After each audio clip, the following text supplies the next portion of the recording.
Saluton, kai bonvenon al matematiko prescau sen calculado. Mi estas Jochen, kai en ĉi tiu kanalo mi parolas Esperanton, la internacian pontlingvon. Hodiaŭ temas pri geometria problemo laŭ bildo. Kiom granda estas la ruĝa kvadrato rilate al la cirkla segmento? Imagu torton, kiun vi tranĉas precize en 6 partojn. Ĉar la tuta cirklo estas difinita je 360 gradoj, ĉiu segmento havas 60 gradojn. Rigardu unu el la segmentoj.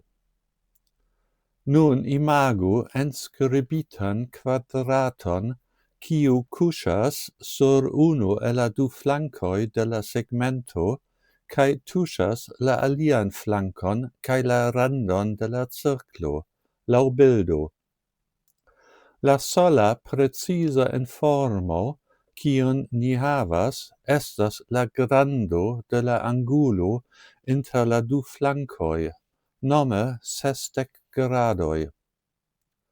Nun rigardu la bluan rektangulan triangulon difinitan per la mespunkto de la cirklo kaj la pli proksima flanko de la kvadrato.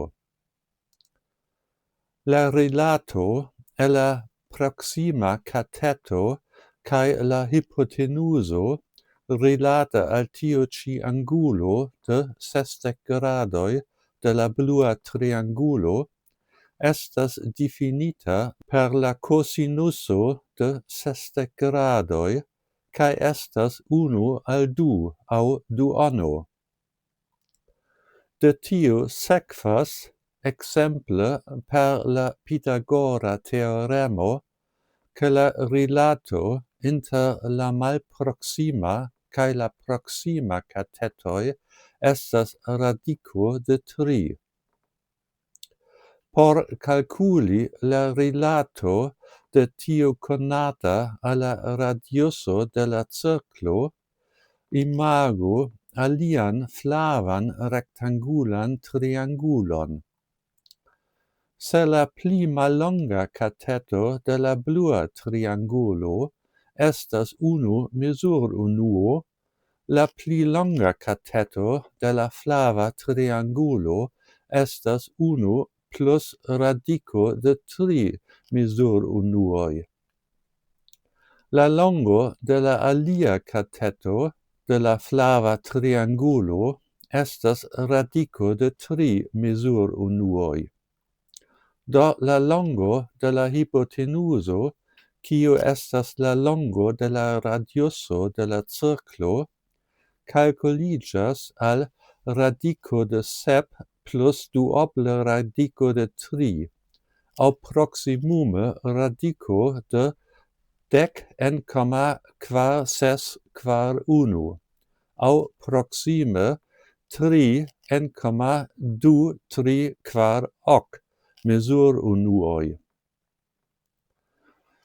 Do la longo de ĉiu latero de la kvadrato rilate al la radiuso de la cirklo estas ĉirkaŭ 0,534.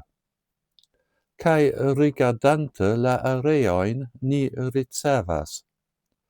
La areo de la kvadrato estas precize 3 mezurunuoj. La areo de la cirkla segmento kalkuliĝas je la kvadrato de ρ multiplikita per pi dividita per 6, kaj tiu estas ĉirkaŭ 5,479 mezurunuoj. Do la areo de la kvadrato estas iom pli granda ol la duono de la cirkla segmento, ĝuste kiel oni pensas rigardante la bildon. Bone, jen ĉio por hodiaŭ. Dankon pro via pacienco kaj ĝis la revido. kaj ne forgesu abonu mian kanalon por ke vi ne maltrafu mian sekvan filmeton. Ĝis!